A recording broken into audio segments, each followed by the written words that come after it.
बताएंगे जहाँ भूल होगी। अभी कुछ दिन पहले गुरुदेव जी नेपाल गए थे, तो वहाँ सत्संग चलता था रोज़, तो सीलेन साहब जी भी गए थे। तो साहब जी वहाँ एक दिन प्रवचन कर रहे थे, मैं लाइव रोज़ देखती थी। तो मुझे साहब जी सदगुरु कबीर साहब की एक साखी बोले, मुझे बहुत अच्छी लगी, लेकिन साहब जी थोड़ा बोल करके बंद कर दिए, और बोले होते तो शायद मैं इतना, कई बार ऐसे होता है कोई चीज़ें सुनो तो गहराई से बैठ जाती हैं चित्त में। अब शायद उस समय चित्त एकाग्र रहता होगा, ऐसा महसूस होता है, नहीं तो कई बार सुनो तो लक्ष्य नहीं रहता, क्या होता है भूल जाते हैं जल्दी। लेकिन साहब जी बोल रहे थे तो मुझे बहुत अच्छा लग रहा था, थोड़ा ही बोले 5 मिनट, लेकिन मैं अच्छे से सुनी, साखी मुझे बहुत छू गई थोड़ा, तो बहुत अच्छा लगा। मन हो रहा था साहब और बोलते तो शायद मैं और कुछ सीखने को पा जाती। साहब जी वहाँ बोले थे, गांव ऊंचे पहाड़ पर औ मोटा की बाँ, कबीर अष्ट ठाकुर से ये उबरिए जाकी छाँ। गांव ऊंचे पहाड़ पर, सदगुरु कबीर साहब जी कहते हैं कि जैसे कोई गांव हो और वो कहाँ हो, बहुत ऊंचे पर हो, पहाड़ पर हो, हम वहाँ जाना भी चाहते हैं। औ मोटा की वहाँ आगे कहते हैं साहब, उसमें क्या कह रहे हैं, और हम वहाँ जाना भी चाहते हैं, ऊंचाई पर है हमारा जो घर है, जहाँ हम जाना चाहते हैं, जो गांव है वो बहुत ऊंचाई पर है, हमें रास्ता भी मालूम नहीं है, तो उसके लिए हमें कोई जानकार व्यक्ति का सहारा पकड़ना होगा, जो जानता हो, मजबूत हो। मोटा की बाँ, मोटा शब्द गुजराती शब्द है, इससे पता चलता है कि सदगुरु कबीर साहब गुजरात गए थे, तभी गुजराती शब्द ले लिए मोटा। मोटा मतलब बड़ा, श्रेष्ठ, बड़े को कहते हैं मोटा। हम लोग क्या समझ जाएंगे मोटा का मतलब, कि कोई खाए पिए खूब मोटा तगड़ा व्यक्ति हो, उसको मोटा कह रहे हैं साहब। लेकिन गुजरात में वैसे मोटे व्यक्ति को क्या कहते हैं, जाड़ा कहते हैं शायद, रूप सिंह भाई जाड़ा बोलते हैं। लेकिन यहाँ जो सदगुरु कबीर साहब कह रहे हैं मोटा शब्द, वो किसके लिए कह रहे हैं, बड़े के लिए कह रहे हैं, श्रेष्ठ के लिए कह रहे हैं। एक बार गुरुदेव जी का मुझे एक संस्मरण याद आता है कि गुरुदेव जी नाना मादरा में थे शायद, तो वहाँ गुरुदेव जी घूमने निकले, जा रहे थे घूमने, तो बच्चे लोग खेल रहे थे, बहुत सारे बच्चे खेल रहे थे रास्ता में। तो गुरुदेव जी निकले तो बच्चे कहने लगे, बगल हो जाओ, मोटा साहब आ रहे हैं, मोटा साहब आ रहे हैं।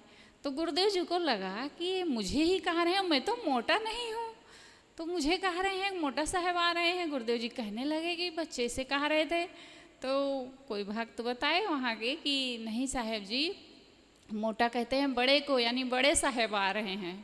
तो गुरुदेव जी को लगा कि अच्छा, नहीं समझ पाया था मैं। तो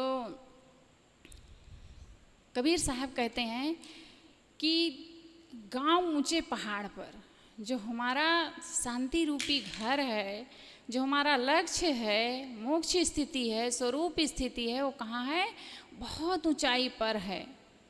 और हम वहाँ जाना भी चाहते हैं, हम सब चाहते हैं, हमारे सबके मन में रहता है कि हमें शांति मिले, हमारा कल्याण हो, हमारा उद्धार हो, हम सब चाहते हैं। और अगर चाहते हैं कि हमारा कल्याण हो, हमारा उद्धार हो, तो क्या कह रहे हैं साहब, ओ मोटा की बाँ, मतलब मोटे की शरण लो, उन सच्चे सदगुरु की शरण लो, जिसकी छत्र छाया में रह करके तुम्हारा कल्याण हो, उद्धार हो, ऐसे व्यक्ति की शरण लो, ऐसे संत गुरुजनों के पास जाओ। लेकिन हम लोग क्या करते हैं, ऐसे सदगुरु के पास रहना नहीं चाहते हैं। क्यों? क्योंकि सदगुरु कबीर साहब जी ने और भी कहा है कि हम लोगों का जो मन है वो क्या है, जुआ के समान व्यसनी हो गया है, आदत बनी हुई है, गलत गलत आदतें बनी हुई हैं हमारे पास, हम उनके पास रहना नहीं चाहते। क्या कहते हैं साहब, गुर की भेली जीव डरे, काया सींचन हार, कुमति कमाई मन बसे, लाख जुआ की लार। साहब कहते हैं कि गुरु की भेली, गुरु के पास रहने से, उनके सच्चे उपदेशों से हमारा मन जो है वो डरता है। क्यों? क्योंकि हम भोगों के आदी बन गए हैं, आदतों के गुलाम बने हुए हैं, मन इंद्रियों के गुलाम बने हुए हैं। हम उनको छोड़ना नहीं चाहते। होना था कि आदतें हमारी गुलाम बनती, लेकिन उल्टा हो गया है, हम सब आदतों के गुलाम बन गए हैं। जैसे कोई मालिक हो, हमारे ऊपर अपना कब्जा जमा करके रखे, हम जो चाहे वो मुझसे करवाए, जो चाहता है। हम कहीं किसी की नौकरी करते हैं तो क्या होता है, मालिक जो चाहता है वो मुझसे करवाता है। लेकिन हम लोग इतने निकृष्ट हो गए हैं कि हम ही उनके आदी बने हुए हैं। जैसे आदतें चाहती हैं वैसे हमसे करवाती हैं। मन जो चाहता है वो मुझसे करवा लेता है, जो चाहता है वो सोचता है, जो चाहता है वो करता है, जो चाहता है वो खाता है पीता है, जो चाहता है मन हमसे वही करवाता रहता है। अगर हम इन आदतों को मिटा करके, उनको दबा करके, उनको अपने गुलाम बना लेते तो हम सर्वश्रेष्ठ हो जाते, महान हो जाते। लेकिन हम आदतों के गुलाम बने हुए हैं और ये आदतें हमें बार बार अपनी ओर खींच लेती हैं, नीचे की ओर ले जाती हैं, ढकेल देती हैं और हम उन्हीं में बार बार फिसल जाते हैं। कैसे? जैसे जुआ खेलने वाला बेचनी। हम सब जानते हैं युधिष्ठिर की कहानी कि जुआ में हार गए थे सब कुछ।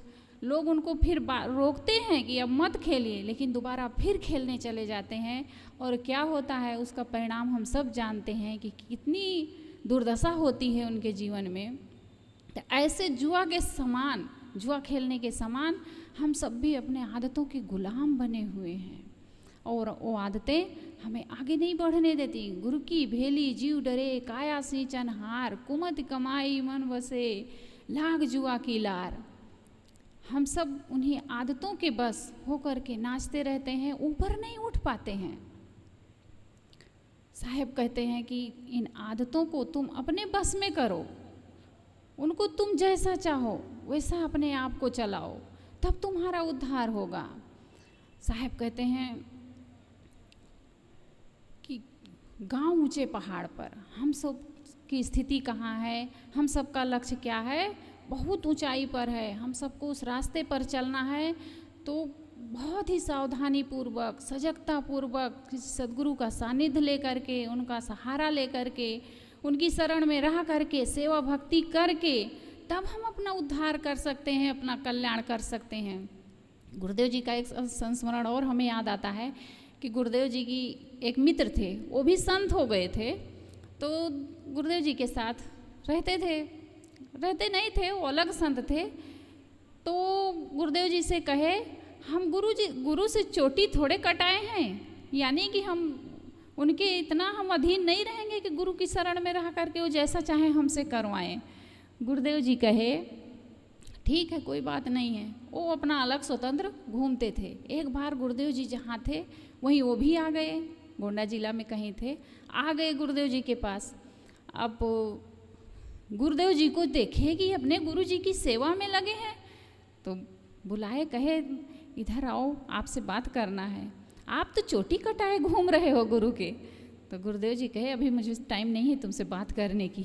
बाद में जब गुरुदेव जी रात में समय पाए तो उनसे बात किए, गए मिले, तो कहे तुम क्यों घूम रहे हो। उनके मन में वही स्वतंत्रता की बात घूम रही थी कि घूमना चाहिए, स्वतंत्र रहना चाहिए।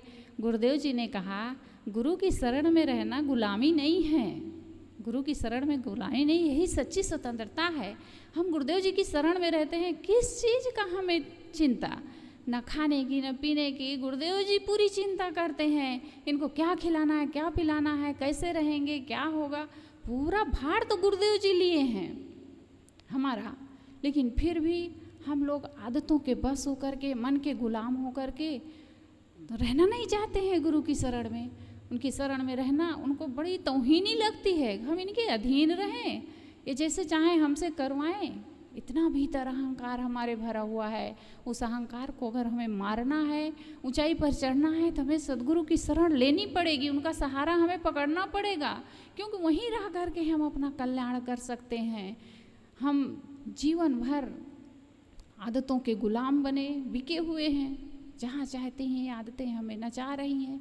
सदगुरु विशाल देव जी ने कहा है, बिके बिना नहीं बाँची हो, चाहे जहाँ बिकाओ, गुरु के बिके बिकन मिटे, जग के बिके बिकाओ।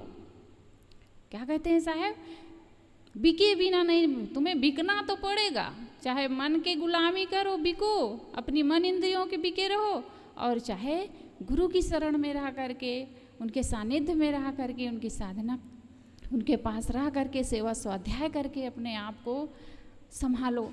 लेकिन बिकना तो तुम्हें पड़ेगा, चाहे जहाँ बिकाओ। गुरु के बिके बिकन मिटे। अगर गुरु के बिक गए तो संसार में जो भटक रहे हैं अनादिकाल से, ये तुम्हारा भटकना बंद हो जाएगा। जो दुखों में पड़े हो, इन दुखों से तुम्हें मुक्ति मिल जाएगी। साहब कहते हैं, जग गुरु के बिके बिकन मिटे, जग के बिके बिकाओ। अगर संसार में गुरु के अगर नहीं बिके तो पूरा जीवन संसार में तुम बिकते रहोगे। इससे कभी तुम मुक्ति नहीं पा सकते हो, दुखों से कभी छुटकारा नहीं पा सकते हो। हमें बिकना तो पड़ेगा। तो हम सब उन संत गुरुजनों की सहारा लें, उनके सानिध्य लें। साहब और भी बीजक में कहा है कि, नहीं याद आ रहा, ऐसे सदगुरु के सानिध्य में रहो कि जहाँ पर रह करके तुम्हारा उद्धार हो, कल्याण हो, तभी तुम्हारा कल्याण होगा।